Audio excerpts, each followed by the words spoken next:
Hello everyone, welcome you all to Parcham classes. I am Janvi. हम continue कर रहे हैं लूसेंट की MCQ series. Basically weekly Tuesday और फ्राइडे को हमारी ये क्लास आती है और आप हमारे प्लेटफॉर्म पे अलग अलग फैकल्टी से जो बेसिक स्टैटिक सब्जेक्ट्स हैं उनको तो पढ़ते ही हो। इस पूरी सीरीज का मेन फोकस रहेगा कि हम इस सीरीज के अंदर सब्जेक्ट वाइज और उसमें भी हम टॉपिक वाइज कैटेगराइज करके यहाँ पे एमसीक्यूज की प्रैक्टिस करेंगे। ठीक है, जो बच्चे जिनके पास पीडीएफ बैंक है उनके पास जो ये लेक्चर की पीडीएफ है वो ऑलरेडी उस पीडीएफ बैंक में ऐड कर दी जाएगी। और जिन स्टूडेंट्स को पीडीएफ बैंक के बारे में नहीं पता है, मैं बता दूं कि आपको पीडीएफ बैंक के अंदर यूट्यूब पे जितने भी लेक्चर्स प्रोवाइड किए जाते हैं उन सब की पीडीएफ मिल जाती है। और जो बच्चे इस पीडीएफ को अवेल करना चाहते हैं वो हमारी वेबसाइट parchamclasses.in पर भी जा सकते हैं।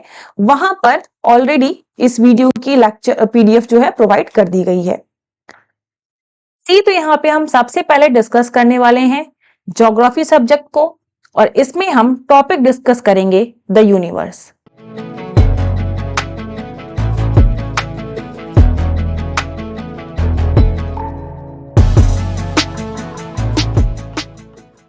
सबसे पहला क्वेश्चन है, Which Roman naturalist and philosopher authored Naturalis Historia? Naturalis Historia जो बुक है वो किसने लिखी है? तो आपका आंसर हो जाएगा प्लिनी द एल्डर ने लिखी थी इसे। देखो, इसे वर्ल्ड की पहली इंसाइक्लोपीडिया भी कहते हैं। इसके अंदर बेसिकली 37 टेक्स्ट जो है लिखे गए हैं।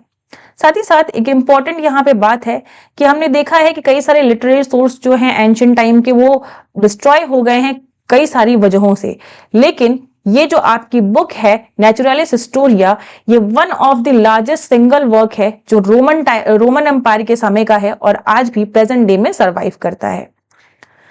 Next question is who propose the heliocentric model of universe?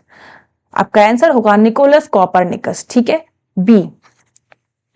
इन्होंने 1543 में इस मॉडल को डेवलप किया और ये बताया कि जो सन है वो आपके यूनिवर्स के बिल्कुल सेंटर में है और मोशनलेस पोजीशन में है।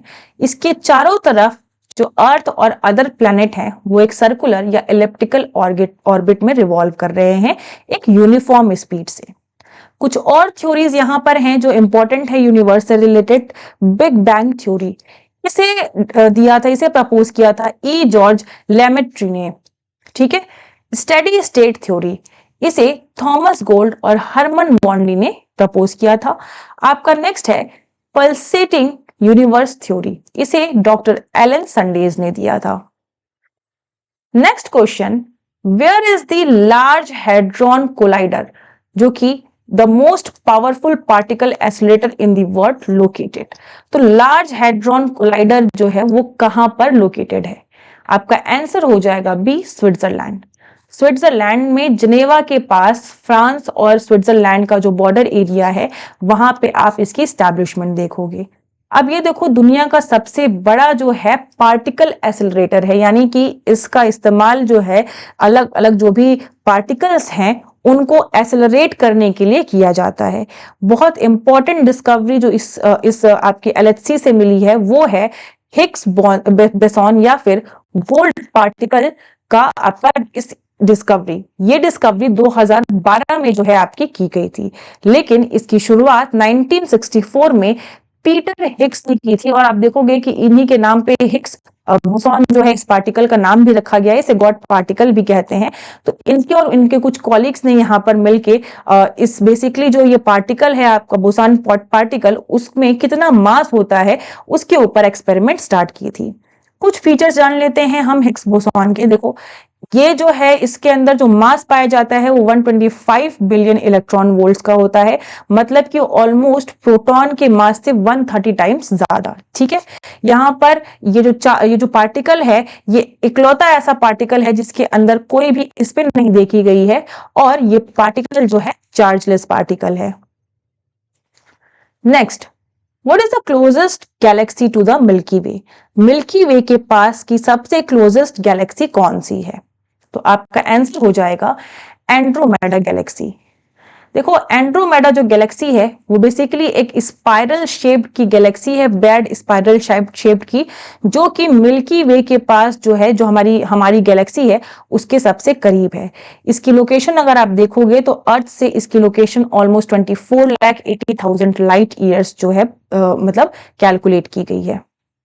नेक्स्ट देखो, which of the following description best characterise the Orion nebula, यानी कि दिए गए ऑप्शंस में से कौन सा सबसे अच्छी तरीके से क्या है ओरियन नेबुला उसको कैरेक्टराइज करता है। तो देखो यहाँ पे आपका हो जाएगा answer B, the coldest and brightest cluster of star in our galaxy. ठीक है, अब देखो जो ओरियन नेबुला है बेसिकली ये एक डिफ्यूज नेबुला है। मिल्की वे के नेबरहुड में ये जो आपका ये पूरा डस्ट वो क्लाउड है पूरा डस्ट का और गैसेस का ये पाया जाता है। इसके अंदर चार जो एक ग्रुप ऑफ स्टार हैं, टोटली 4 ग्रुप ऑफ स्टार इसमें पाए जाते हैं और इनके अंदर लगातार फ्यूजन होता है और इतना ज्यादा ये फ्यूजन इनिशिएट करते हैं कि इनके अंदर से जो है ये जो लाइट है वो इल्यूमिनेट करती है। और इसी के कारण ये आप देखोगे कि ये जो पर्टिकुलर ओरियन नेबुला है आपका, ये सबसे ज्यादा ब्राइटेस्ट और कोल्डेस्ट क्लस्टर ऑफ स्टार भी कहा जाता है। Next question, Which planet are considered gas giants in our solar system? यानी कि हम किन प्लैनेट्स को गैस जाइंट भी कहते हैं जो सोलर सिस्टम में एग्जिस्ट करते हैं। आपका आंसर हो जाएगा ए, जुपिटर, सैटर्न, यूरेनस, नेपच्यून। देखो इन्हें जोवियन प्लैनेट्स भी कहा जाता है। ठीक है, बेसिकली आप देखोगे ये जो प्लैनेट्स हैं इनके अंदर हीलियम और हाइड्रोजन का कंपोजिशन पाया जाता है और थोड़े बहुत रॉकी कोर सरफेस इनके अंदर होते हैं। अब जो टेरेस्ट्रियल आपके प्लैनेट हैं 4 और ये जोवियन प्लैनेट, तो क्यों ये गैसेस जाइंट कहे जाते हैं? सन से इनकी डिस्टेंस ज्यादा है, इस कारण से जो यहाँ पे गैसेस हैं वो यहाँ पर होल्ड आउट रहती हैं और इनके सरफेस पे यहाँ पे बनी रहती हैं और आउटर कवरेज फॉर्म करती हैं। जो इनर प्लैनेट हैं वो सन के करीब होने के कारण से जो गैसेस हैं वो इवेपोरेट आउट कर जाती हैं सन की हीट की वजह से, और इस कारण से जो इनर प्लैनेट्स हैं वो रॉकी होते हैं। जोवियन प्लैनेट क्योंकि सन से दूर हैं इस कारण से इनकी गैसेस इतनी इजीली इवेपोरेट नहीं होती हैं और अब देखोगे कि यहां पर हाई अमाउंट ऑफ हीलियम और हाइड्रोजन टाइप की गैसेस पाई जाती हैं। Next question, Which of the following planet is often called a morning and an evening star? ठीक है, हम कौन से प्लैनेट को मॉर्निंग और इवनिंग स्टार के नाम से जानते हैं? आपका आंसर हो जाएगा डी, वीनस। वीनस की अगर हम बात करें तो देखो सनराइज के पहले आपको ईस्टर्न स्काई और सनसेट के आपके बाद जो डॉन का टाइम आता है तो ये वेस्टर्न स्काई में आपको चमकता हुआ दिखाई देगा, इस कारण से हम इसे मॉर्निंग और इवनिंग स्टार कहते हैं। ये सोलर सिस्टम का सेकंड प्लैनेट है और सबसे ज्यादा चमकने वाला यानी ब्राइटेस्ट प्लैनेट है। इसे हम धरती का ट्विन भी कहते हैं, अर्थ का ट्विन भी कहते हैं, क्योंकि जो इसकी डेंसिटी और साइज है वो अर्थ के ही सिमिलर है। इंडिया का अगर हम वीनस मिशन देखें तो फॉर द फर्स्ट टाइम यहाँ पे शुक्रयान 1 जो है वो प्लान किया गया है वीनस के लिए और इसकी जो शेड्यूल लॉन्चिंग है वो 2024 में रखी गई है। अर्लियर इट वाज 2023, लेकिन कोविड आने के बाद इसे बढ़ाकर पोस्टपोन कर दिया गया 2024 ईयर के लिए। Before moving to next section, यहाँ पे एक इंफॉर्मेशन है जो मैं आप लोगों के साथ शेयर करना चाहूंगी। जो भी स्टूडेंट्स एसएससी का एग्जाम 2024 के लिए टारगेट कर रहे हैं, यहां पर एसएससी जनरल अवेयरनेस टारगेट 2024 का कोर्स है जिसमें आपको रिकॉर्डेड लेक्चर्स, पीडीएफ्स मिलेंगे जो भी आपको लेक्चर्स यहाँ पे पढ़ाए जा रहे हैं। साथ ही साथ देखो लाइव प्रॉब्लम सॉल्विंग सेशंस आपको मिलेंगे जो कि आपकी प्रिपरेशन में बहुत ही ज्यादा हेल्प करेंगे। आपको डिटेल प्रीवियस ईयर क्वेश्चंस का डिस्कशन आपको मिलेगा और साथ ही साथ 10 मॉक टेस्ट पेपर भी आपको यहाँ पे प्रोवाइड किए जाएंगे। तो जो भी बच्चे यहाँ पे 2024 का एसएससी एग्जाम देने के लिए प्रिपेयर कर रहे हैं उनके लिए ये जो कोर्स है वो बहुत ज्यादा हेल्पफुल रहेगा। कोई भी क्वेश्चन क्वेरी हो आप हमारे व्हाट्सएप नंबर पे कांटेक्ट कर सकते हैं या फिर हमारे जीमेल जो है हमारा वहां पर भी आप हमसे कांटेक्ट कर सकते हैं। Now we will discuss polity subject और इसमें हम टॉपिक डिस्कस कर रहे हैं इवोल्यूशन ऑफ इंडियन कॉन्स्टिट्यूशन। देखो यहाँ पे क्वेश्चन पूछा गया है, which historical legislation introduce the office of governor general of Bengal. यानी कि इनमें से किस एक्ट के तहत गवर्नर जनरल ऑफ बंगाल का जो ऑफिस है उसे इंट्रोड्यूस किया गया? ठीक है, आपका आंसर हो जाएगा C, Regulating Act of 1773।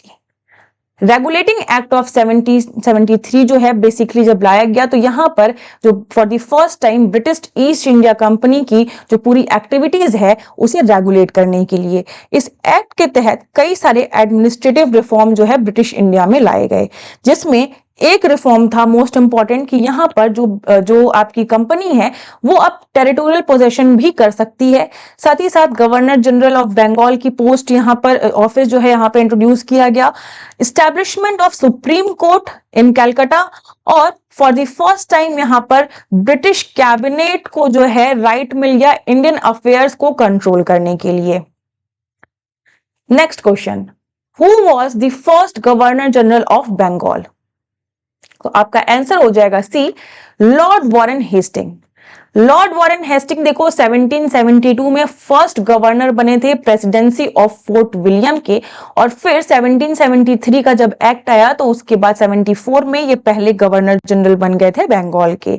Hasting ने कुछ बहुत ही इंपॉर्टेंट यहाँ पर रिफॉर्म्स किए थे। उनमें एक रिफॉर्म है आपका जो ड्यूअल सिस्टम था जो कि रॉबर्ट क्लाइव में इंट्रोड्यूस किया था, उसको खत्म करना। साथ ही साथ रेवेन्यू कलेक्ट करने के लिए उन्होंने एक बोर्ड ऑफ रेवेन्यू भी बनाया कलकत्ता के अंदर। वॉरेन हेस्टिंग के समय ही फर्स्ट एंग्लो मराठा वॉर और सेकेंड एंग्लो मैसूर वॉर जो है वो देखी गई थी। रेगुलेटिंग एक्ट 1773 का बट ऑब्वियस है इन्हीं के समय आया, उसके बाद ही ये गवर्नर जनरल बनते हैं। इन्होंने सर विलियम जोन्स को सपोर्ट किया था जब वो एशियाटिक सोसाइटी ऑफ बंगाल की स्टैब्लिशमेंट कर रहे थे 1785 में। Next question is, which among the following act deprive the East India Company of its monopoly on trade with India except for tea trade? यानी कि इनमें से कौन से एक्ट ने जो ब्रिटिश ईस्ट इंडिया कंपनी की मोनोपोली थी इंडिया के साथ ट्रेड करने की उसको खत्म कर दिया, सिर्फ टी ट्रेड की जो मोनोपोली है वो रह गई, उसको छोड़ के बाकी जितने भी ट्रेडिंग जो चीजें थी एक्टिविटीज थी उन सब की मोनोपोली को खत्म कर दिया। तो यहां पर देखो चार्टर एक्ट ऑफ 1813, ठीक है, इसके तहत जो है यहां पर कई सारी चीजें ले आई गई। सबसे पहले तो ब्रिटिश ईस्ट इंडिया कंपनी की मोनोपोली खत्म की गई, सिर्फ अब वो टी ट्रेड में उनकी जो है मोनोपोली थी। साथ ही साथ यहाँ पे क्रिश्चियन मिशनरीज को जो है परमिशन मिल गई कि आप इंडिया में जाकर अपने कल्चर को अपने मोरल्स को प्रमोट कर सकते हैं। उसके बाद एक और इंपॉर्टेंट चीज हुई थी, यहाँ पे 1 लाख रुपीस का इन्वेस्टमेंट जो है इंडियंस की एजुकेशन पर खर्च करने की बात कही गई थी, और साथ ही साथ लोकल गवर्नमेंट को ये पावर मिल गई कि वो जो है टैक्सेस इंपोज कर सकते हैं, और अगर कोई इन टैक्सेस को नहीं पे करता है टाइम पे तो यहाँ पे जो पनिशमेंट है वो भी देने की अथॉरिटी इन्हें प्रोवाइड की गई। Next question is, who became the first governor general of India? Governor general of Bengal हमने देख लिया, यहां बात हो रही है गवर्नर जनरल ऑफ इंडिया की, तो वो है आपके लॉर्ड विलियम बेंटिक, यानी कि ऑप्शन बी। अब देखो लॉर्ड विलियम बेंटिक जो है बेसिकली 1833 में यहां पर जो ब्रिटिश कॉलोनी थी उसको लीगलाइज कर दिया गया, ठीक है, और इसी के साथ जो ईस्ट इंडिया कंपनी थी उसकी कॉमर्शियल एक्टिविटीज को खत्म करके जो सोलली उसको एक एडमिनिस्ट्रेटिव बॉडी बना दिया गया। और 1833 के यहाँ पे एक्ट के तहत यहाँ पर जो गवर्नर जनरल ऑफ बंगाल की पोस्ट थी उसको खत्म करके गवर्नर जनरल ऑफ इंडिया की पोस्ट ले आई गई, और यहाँ पर हम देख सकते हैं कि जो हमारे लॉर्ड विलियम बेंटिक हैं वो पहले गवर्नर जनरल ऑफ इंडिया बने, और अब जो गवर्नर जनरल ऑफ इंडिया होगा उसके पास सिविल और मिलिट्री पावर दोनों ही रहेंगी। इसी के साथ जो अलग अलग प्रोविंस थे यानी कि बॉम्बे और मद्रास का जो प्रोविंस था वहां के गवर्नर के पास जो पावर थी वो सारी की सारी डिसॉल्व करके गवर्नर जनरल ऑफ इंडिया को दे दी गई। एक और इंपॉर्टेंट चीज यहां पे डिस्कस करते हैं, इसी एक्ट के तहत इंडियन लॉ कमीशन भी जो है इसी एक्ट के तहत स्टैब्लिश किया गया था to codify all Indian laws, और जो फर्स्ट लॉ कमीशन थी यहां पे उसकी स्टैब्लिशमेंट हुई और लॉर्ड मैकुले को उसका चेयरमैन बनाया गया। Next, which act introduce the system of open competition for the selection and recruitment of civil servants in India? यानी कि किस एक्ट ने यहाँ पर जो कंपटीशन था रिक्रूटमेंट और सिलेक्शन का सिविल सर्विसेज के लिए, वो इंडियंस के लिए भी अब अलाउ कर दिया। तो यहाँ पर आपका आंसर हो जाएगा चार्टर एक्ट ऑफ 1853। इसके तहत जो है एक ओपन कंपटीशन ऑर्गेनाइज किया जाएगा सिविल सर्वेंट्स के रिक्रूटमेंट्स और सिलेक्शन के लिए भारत के अंदर। ठीक है, अब यहाँ पर देखो इस एक्ट की कुछ और इंपॉर्टेंट चीज हम जान लेते हैं। It separated for the first time the executive actions of governor। ठीक है, यहाँ पर देखो जो लेजिस्लेटिव एक्शन था और एग्जीक्यूटिव एक्शन था उन दोनों को अलग अलग कर दिया गया। ठीक है, यहाँ पे गवर्नर की जो काउंसिल है उसके अंदर अब दोनों ही मैटर्स अलग अलग चीजें अलग अलग तरीके से देखे जाएंगे। उसके बाद यहाँ पर जो लॉ मेंबर था उसको जो है यहाँ पर जो गवर्नर की काउंसिल थी या फिर आप इंडियन काउंसिल कह दो, उसे फुल मेंबर बना दिया गया और उसके पास राइट टू वोट भी होगा, यानी कि काउंसिल के अंदर जो भी निर्णय लिए जाएंगे उसमें जो लॉ मेंबर रहेगा उसका भी एक वोटिंग राइट रहेगा। और इंपॉर्टेंट चीज जो मैकुले थी, यहाँ पे मैकुले कमेटी भी स्टैब्लिश की गई, जहां पर हम देख सकते हैं कि इस एक्ट के तहत 1853 के एक्ट के तहत जब ओपन कंपटीशन की बात हुई कि हम अब भारत में ओपन कंपटीशन होगा सिविल सर्वेंट्स का, तो यहाँ पर एक कमेटी भी बनाई गई इसको इन सारी चीजों को इंप्लीमेंट करने के लिए, रेगुलेट करने के लिए किस तरीके से होंगी। तो 1854 में यहाँ पर मैकुले कमेटी को अपॉइंट किया गया। Next, which historical legislation is commonly known as the Act for Good Government in India? इनमें से कौन से एक्ट को जो है यहाँ पे ब्रिटिशर्स द्वारा act for good government of India कहा गया था? तो आपका आंसर हो जाएगा सी, गवर्नमेंट ऑफ इंडिया एक्ट 1858। 1857 में जो यहाँ पर हमें म्यूटनी देखने को मिली, उसके बाद 1858 में ये एक्ट आया और इसी के साथ जो है क्राउन का डायरेक्ट कंट्रोल हो गया इंडिया के ऊपर और ड्यूअल गवर्नमेंट जो स्कीम थी उसे जो है खत्म कर दिया गया, जो पिट्स इंडिया एक्ट के समय ले आई गई थी। अब इंडिया जो है ब्रिटिश की एक डायरेक्ट कॉलोनी है, डायरेक्ट क्राउन के थ्रू जो है रूल करी जाएगी। इसी के साथ जो है ब्रिटिश क्राउन का एक रिप्रेजेंटेटिव इंडिया में रहेगा और वो अब से होगा वाइसरॉय। ठीक है, अभी तक हमने देखा governor general of Bengal, then governor general of India, अब वो वाइसरॉय की पोजीशन वहां पे कन्वर्ट कर दी गई है क्योंकि वो एक ब्रिटिश क्राउन का रिप्रेजेंटेटिव है। भारत के पहले वाइसरॉय कौन थे? तो वो हो जाएगा आपका आंसर लॉर्ड कैनिंग थे, first viceroy of India.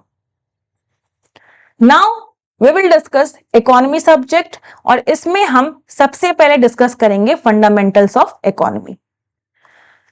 Which organization calculate the gross domestic product for India? यानी कि जीडीपी की कैलकुलेशन कौन सी ऑर्गेनाइजेशन करती है?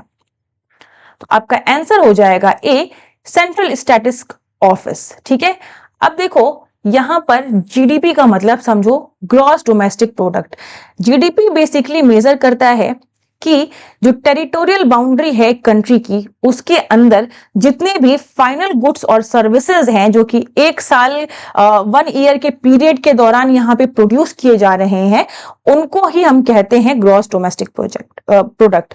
तो यहाँ पर जीडीपी की अगर आप देखो कि कैसे कैलकुलेशन की जाती है, कौन कौन सी चीजें यहाँ पर जीडीपी की कैलकुलेशन में एड ऑन की जाती हैं, तो सबसे पहले देखो प्राइवेट कंजम्पशन, फिर उसके बाद कितनी ग्रॉस इन्वेस्टमेंट हुई है कंट्री में, फिर गवर्नमेंट इन्वेस्टमेंट कितनी है, गवर्नमेंट की स्पेंडिंग कितनी है, इन सारी चीजों को ऐड करेंगे और साथ ही साथ इसमें ऐड करेंगे हम एक्सपोर्ट माइनस इंपोर्ट। यानी कि देखो जो इंपोर्ट हो रही हैं चीजें जीडीपी की कैलकुलेशन में, जो चीजें इंपोर्ट हो रही हैं उनको हम माइनस कर देंगे एक्सपोर्ट में से और जो वैल्यू आएगी उसको हम यहाँ पे ऐड ऑन करेंगे। तो ये है जीडीपी का calculation formula. Next question, Which of the following sector has most weight in index of industrial production? यानी कि इंडेक्स ऑफ इंडस्ट्रियल आईआईपी का जो आपका है उसमें कौन से सेक्टर का सबसे ज्यादा वेटेज रहता है? आपका आंसर हो जाएगा सी, रिफाइनरी प्रोडक्ट्स। रिफाइनरी प्रोडक्ट्स जो हैं उनका सबसे ज्यादा वेटेज देखा गया है। देखो जो ये इंडेक्स है इसमें 8 कोर यानी 8 कोर सेक्टर जो है लिए जाते हैं जो कि टोटल 40.27% का वेटेज रखते हैं। ठीक है, अब इन 8 कोर सेक्टर में सबकी अलग अलग इन्वॉल्वमेंट होती है।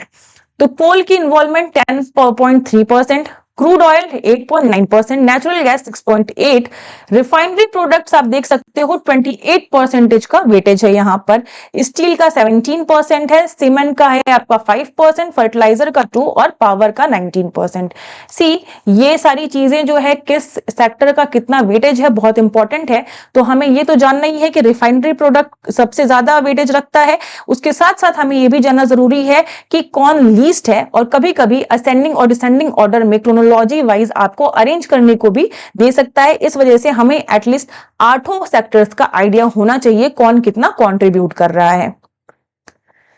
Next, who is known as father of economy? तो फादर ऑफ इकोनॉमिक्स किसे कहा गया है? आपका आंसर हो जाएगा ए, एडम स्मिथ।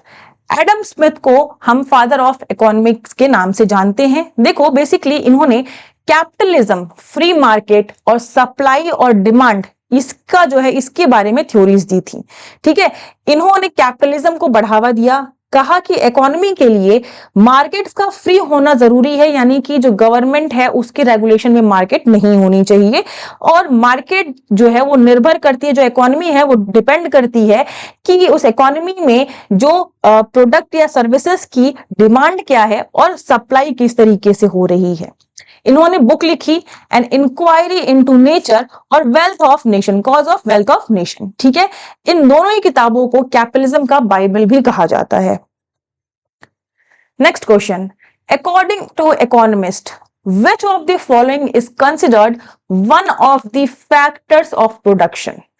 देखो अब जहां पे थोड़ा समझो, प्रोडक्शन के कई सारे फैक्टर होते हैं। ठीक है, अब इस क्वेश्चन में पूछ रहे हैं कि दिए गए ऑप्शंस में से कौन सा ऑप्शन जो है उस फैक्टर ऑफ प्रोडक्शन को रिफ्लेक्ट आउट कर रहा है, यानी कि इनमें से फैक्टर ऑफ प्रोडक्शन कौन है। तो आपका आंसर हो जाएगा सी, एंटरप्रेन्योरशिप। अब देखो यहाँ पे 4 फैक्टर ऑफ प्रोडक्शन होते हैं, कौन कौन सा होता है? लैंड, लेबर, कैपिटल और एंटरप्रेन्योरशिप। अब इन्हें फैक्टर ऑफ प्रोडक्शन क्यों कहते हैं, सबसे पहले ये समझो। देखो हमें क्या है कि इकोनॉमी में जो भी चीजें चलती हैं, तो यहाँ पर जो भी गुड्स और सर्विसेज हमें चाहिए, तो उसके लिए पहले हमें इनपुट देना होगा, तभी तो आउटपुट आएगा। तो इनपुट देने के लिए यानी कि प्रोडक्शन के लिए हमें लैंड चाहिए, उसको बनाने के लिए हमें लेबर चाहिए, उस चीज को, उस प्रोडक्ट के लिए ये लैंड और लेबर के ऊपर हमें कैपिटल इन्वेस्टमेंट भी तो करनी पड़ेगी, और कैपिटल इन्वेस्टमेंट सबसे ज्यादा जरूरी है कि कोई एंटरप्रेन्योर होना चाहिए जो इन सारी चीजों को जो है करे। तो आप समझ सकते हो कि इसलिए इन 4 चीजों को जो है फैक्टर ऑफ प्रोडक्शन कहा जाता है। ये इनपुट फैक्टर हैं आपके, इनके बिना आउटपुट आपका जनरेट नहीं हो सकता है इकोनॉमी के अंदर। Next, during which period did the Great Depression occur? यानी कि कौन से साल में यहां पर जो है आपका ग्रेट डिप्रेशन जो है यहां पे आया था? तो आपका आंसर हो जाएगा 1929। देखो यहाँ पे 1929, अगर आप 1920s की पूरी बात करोगे यहाँ पर, तो 1920s से लेकर 1940s तक का जो आपका समय था, ये जो है आप देखा गया कि काफी इकोनॉमी इसमें फ्लक्चुएट की। 1929 में यूएस के अंदर जो स्टॉक मार्केट क्रैश हुआ जो वॉल स्ट्रीट में, उसके बाद यहाँ पर 1929 से ग्रेट डिप्रेशन शुरू हो जाता है, और 1939 तक जो है ये पूरा का पूरा आप देखोगे कि इस डिप्रेशन का असर देखने को मिलता है। इसका इंपैक्ट क्या होता है कि वहां यूएस इकोनॉमी में जो भी बड़े बैंक्स थे वो फॉल आउट हो जाते हैं, साथ ही साथ अनएम्प्लॉयमेंट 25% के हिसाब से बढ़ जाता है, लोग बेघर होने लगते हैं। अब यहाँ पर काफी समस्या देखने को मिलती है ग्रेट डिप्रेशन की वजह से। अब आप देखोगे कि ग्रेट डिप्रेशन जो है हिस्ट्री में एक बहुत ही इम्पैक्टफुल ये इवेंट रहा है, क्योंकि इसी के बाद जो कंट्रीज हैं उन्होंने यहाँ पर प्योर फ्री मार्केट की जगह मिक्स्ड इकोनॉमी का कंसेप्ट जो है अपनाना शुरू किया। देखो क्या होता है कि कैपिटलिज्म में जो है कोई भी एक्सट्रीम स्टेप, जैसे कि भारत एक मिक्स्ड इकोनॉमी है, यहाँ पे प्राइवेट सेक्टर तो है ही, लेकिन गवर्नमेंट का इंटरफेरेंस रहता है, गवर्नमेंट का कंट्रोल है यहाँ पे कुछ चीजों पे। तो बेसिकली मिक्स्ड इकोनॉमी अगर मैं ओवरऑल एक समझाने के तरीके में बताऊं तो इस तरीके से काम करती है ये। Next question, what does wage rate measures? Wage rate आपने सुना होगा, तो हम वेज रेट के जरिए कौन सी चीज मेजर करते हैं? ठीक है, आपका आंसर हो जाएगा B, the amount of money earn by a worker per unit of time worked. अब देखो कि एक वर्कर जो है एक पर्टिकुलर पर यूनिट टाइम में कितना पैसा कमा रहा है।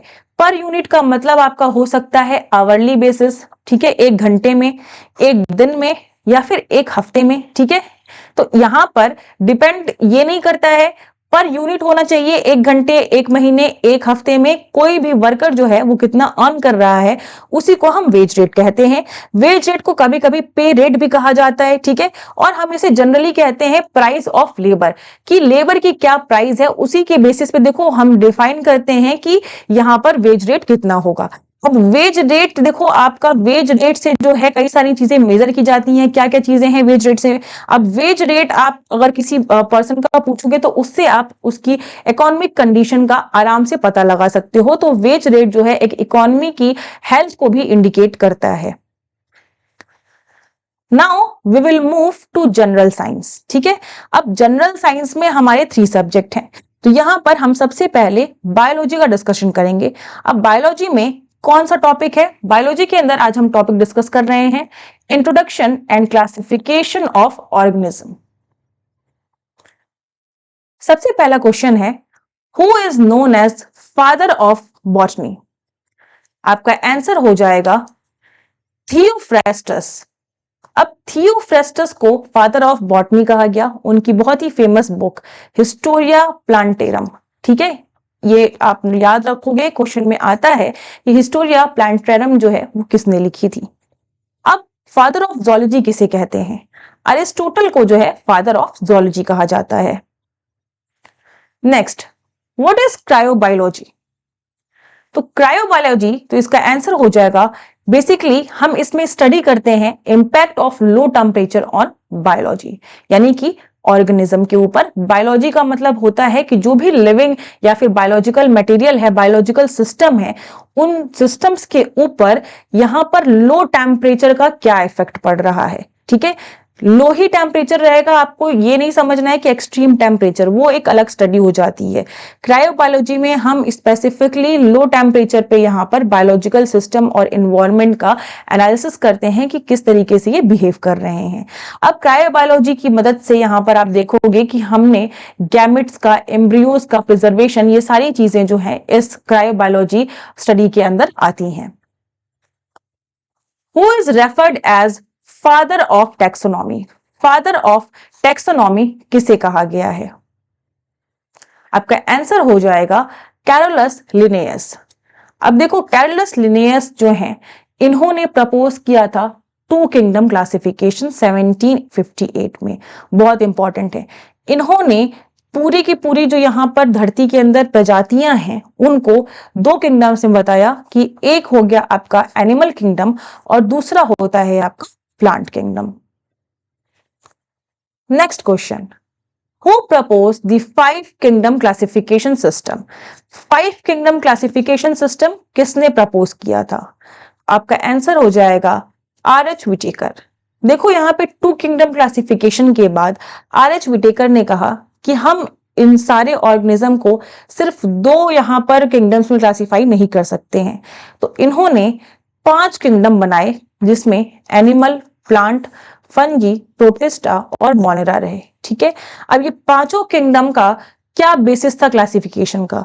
तो इन्होंने ऑर्गेनिज्म के सेल स्ट्रक्चर के हिसाब से, किस तरीके का उसका मोड ऑफ न्यूट्रिशन है, यानी कि भोजन लेने के, न्यूट्रिशन गेन करने का प्रोसेस क्या है, उस पर्टिकुलर ऑर्गेनिज्म का बॉडी जो ऑर्गेनाइजेशन है वो क्या है, उसके बाद यहाँ पर आपका जेनेटिक रिलेशनशिप और मोड ऑफ रिप्रोडक्शन, इनके बेसिस पर इन्होंने इस 5 किंगडम को क्लासिफाई किया और इसमें अलग अलग ऑर्गेनिज्म को प्लेस किया।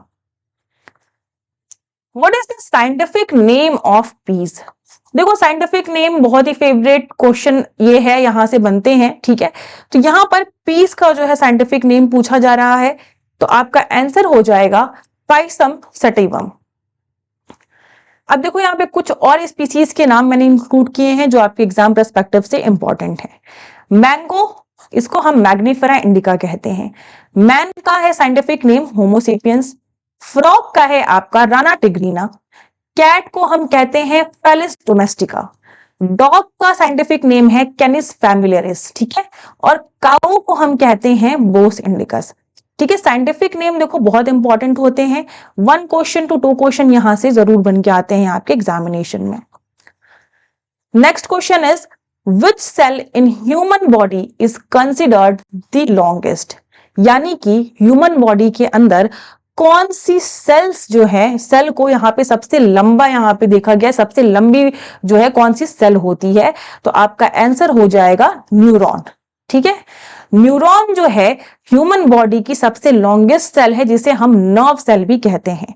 आप यहाँ पे न्यूरॉन का स्ट्रक्चर देख सकते हो, ये है आपके डेंड्राइट्स, ये है इस सेल का जो है न्यूक्लियस, ठीक है, ये है आपकी माइशीलियन शीथ, और आपका ये देखो ये है आपका एक्सॉन टर्मिनल। बेसिकली ये जो सेल्स हैं ये 3 फीट लॉन्ग होती हैं, और इनका काम क्या है, ये देखो सिग्नल ट्रांसमिट करती हैं पूरी बॉडी के अंदर। तो थ्रू आउट दी बॉडी जो भी सिग्नल्स का ट्रांसमिशन होता है वो न्यूरॉन्स करते हैं। नाउ जनरल साइंस सब्जेक्ट में ही अब हम यहां पर देखेंगे, सब सब्जेक्ट के अंदर केमिस्ट्री डिस्कस करने वाले हैं, और केमिस्ट्री के अंदर हम टॉपिक ले रहे हैं सब्सटेंस एंड इट्स नेचर। सबसे पहला क्वेश्चन है what phenomena occur when a group of boson is cooled to near absolute zero, यानी कि जो बोसॉन आपका पार्टिकल है, ठीक है, उसको हम अगर इतना ठंडा करें ऑलमोस्ट 0 डिग्री सेल्सियस के आसपास तक, इतना इसका टेम्परेचर गिरा दे, तो कौन सी कंडीशन, कौन सा फेनोमेना यहां पे अकर होगा, तो इसका आंसर होगा बोस आइंस्टीन कंडेंसेशन। ये जो है देखो, जो बोस आइंस्टीन कंडेंसेशन है ये एक स्टेट ऑफ मैटर है, इसे हम 5th स्टेट ऑफ मैटर भी कहते हैं। स्टार्टिंग में आपका 3 स्टेट ऑफ मैटर कौन कौन से हैं, solid, liquid, gas. 4th matter आपका, 4th मैटर ऑफ स्टेट है प्लाज्मा, और 5th मैटर ऑफ स्टेट है आपका बीईसी, ठीक है। तो अगर हम किसी भी बोसॉन पार्टिकल को यहां पर एब्सोल्यूट 0 तक जो है कूल करते हैं, तो यहां पे हमें ये पर्टिकुलर स्टेट ऑफ मैटर जो है इसकी फेनोमेना देखने को मिलती है। Next question, which of the following best describe a pure substance, यानी कि प्योर सब्सटेंस को कौन सा ऑप्शन सबसे सही तरीके से डिस्क्राइब कर रहा है, तो देखो आपका आंसर हो जाएगा C, a substance with uniform and constant composition, ठीक है, वो सब्सटेंस जो यूनिफॉर्म है और उसका कंपोजिशन कांस्टेंट है, ठीक है, यानी बदल नहीं रहा है। अब सबसे पहले थोड़ा प्योर सब्सटेंस की और कैरेक्टरिस्टिक हम देखते हैं। देखो प्योर सब्सटेंस एक होमोजीनियस मिक्सचर होता है, होमोजीनियस यानी कि उसमें सिर्फ एक टाइप के ही एटम या मॉलिक्यूल्स होंगे, ठीक है, that is what homogeneous. Heterogeneous जिसमें अलग अलग टाइप के एटम और मॉलिक्यूल होते हैं, तो ये चीज तो क्लियर है यहां से। तो pure substance is homogeneous and the substance have constant and uniform composition through out, यानी कि इनका जो कंपोजिशन है वो बदलेगा नहीं। तीसरी इंपॉर्टेंट फीचर क्या होते हैं, देखो इनका फिक्स्ड बॉइलिंग और फिक्स्ड मेल्टिंग पॉइंट होता है, ठीक है। जब प्योर सब्सटेंस है, होमोजीनियस है, कांस्टेंट है, तब कोई भी चीज कांस्टेंट है उनकी फिक्स्ड बॉइलिंग और मेल्टिंग पॉइंट होगी, ठीक है। Next question, which of the following element are considered metalloids, ठीक है। मेटेलॉइड्स एलिमेंट को हमें यहां पर पता लगाना है कि दिए गए ऑप्शन में से मेटेलॉइड्स कौन कौन से हैं, तो यहां पर देखो सी, बोरॉन, सिलिकॉन और जर्मेनियम, ये जो है मेटेलॉइड्स हैं। मेटेलॉइड्स कौन होते हैं, वो आपके एलिमेंट, वो केमिकल एलिमेंट जिनके अंदर जो है मेटल और नॉन मेटल दोनों की ही प्रॉपर्टीज होती हैं, यानी कि बेसिकली हम इन्हें कभी कभी सेमी मेटल्स भी कहते हैं। तो यहां पर boron, germanium, silicon, antimony, arsenic, polonium, ये जो है सारे के सारे आपके मेटेलॉइड कैटेगरीज में आते हैं। Next, which type of compound form the basis of life and primarily associate with living organism? पूछ रहा है कि दिए गए कंपाउंड में से कौन सा कंपाउंड जो है जीवन का बेसिस यानी जीवन का आधार है, और अक्सर हम देखते हैं कि लिविंग ऑर्गेनिज्म के अंदर जो है ये पर्टिकुलर कंपाउंड पाया जाता है। तो इसका आंसर हो जाएगा आपका ऑर्गेनिक कंपाउंड, ठीक है। ऑर्गेनिक कंपाउंड देखो बेसिकली कार्बन एटम है जो आपस में एक दूसरे से कोवेलेंट बॉन्ड के थ्रू जो है ये अटैच्ड होते हैं, ठीक है, कोवेलेंट बॉन्ड के थ्रू आप ये बॉन्ड्स याद रखोगे। अब यहां पर देखो जितने भी आपके लिविंग ऑर्गेनिज्म है, सेल्स हैं उनकी, तो ये जो है आपके ऑर्गेनिक कंपाउंड से ही मिलकर बनी है। तो जितने भी लिविंग ऑर्गेनिज्म है उनके बिल्डिंग ब्लॉक भी कहा जाता है इनऑर्गेनिक कंपाउंड्स को। ऑर्गेनिक कंपाउंड किन किन एलिमेंट से मिलकर बनते हैं, तो यहां पर देखो कार्बन, हाइड्रोजन, ऑक्सीजन और नाइट्रोजन, ये चार मिलकर जो है आपके जितने भी तरीके के ऑर्गेनिक कंपाउंड हैं उनका फॉर्मेशन करते हैं। Next question, what is the chemical formula of washing soda? तो वॉशिंग सोडा का केमिकल फॉर्मूला हो जाएगा Na2CO3.10H2, यानी कि Na2 यानी कि सोडियम का 2 आपका ये कार्बोनिक यहां पे होता है और 10 जो है यहाँ पे आपके H2O के मॉलिक्यूल्स होते हैं, ठीक है, और 3 ऑक्सीजन के होते हैं। तो बेसिकली आप देखोगे कि कार्बोनिक एसिड का जो सॉल्ट होता है उससे आपका जो है वॉशिंग सोडा बनाया जाता है और इसे हम सोडियम कार्बोनेट के नाम से भी जानते हैं। तो यहाँ पर देखो आपको अगर डिफरेंशिएट करना है तो एटलीस्ट ये 10 H2O मॉलिक्यूल्स, कभी कभी क्या होता है कि आपके ऑप्शन सिमिलर तरीके के आते हैं तो उसमें नंबर ऑफ जो वाटर मॉलिक्यूल्स है उसे कम करके पूछा जाता है, ठीक है। तो यहां पर सबसे आसान तरीका है इसे याद रखने का कि Na2CO3 के साथ आप याद रखो 10 जो है H2O के मॉलिक्यूल्स पाए जाते हैं वॉशिंग सोडा के अंदर। नाउ अब हम होमवर्क क्वेश्चन की बात करेंगे। देखो यहां पे मैंने हिस्ट्री सब्जेक्ट से क्वेश्चन लिया है कि which metal was unknown to Indus valley civilization, ठीक है, कौन सा मेटल जो है इंडस वैली सिविलाइजेशन के लोगों को पता नहीं था, यानी उस समय जो है नहीं पाया गया। आपके ऑप्शंस हैं गोल्ड, सिल्वर, कॉपर और आयरन। आप सभी इस क्वेश्चन का आंसर कमेंट बॉक्स में जो है कमेंट करोगे और कोई भी डाउट हो, कोई भी आपको इशू हो किसी भी क्वेश्चन में, तो यहां पर आप कमेंट सेक्शन में उसे पूछ सकते हो। मैं फिर से रिमाइंड कराऊंगी, इसकी पीडीएफ जो है हमारे वेबसाइट पर प्रोवाइड कर दी गई है। पीडीएफ को अवेल करने के लिए आप जाइए perchimclasses.in पर, वहां पे आपको इस लेक्चर की पीडीएफ मिल जाएगी। So that's all for today, till then take care.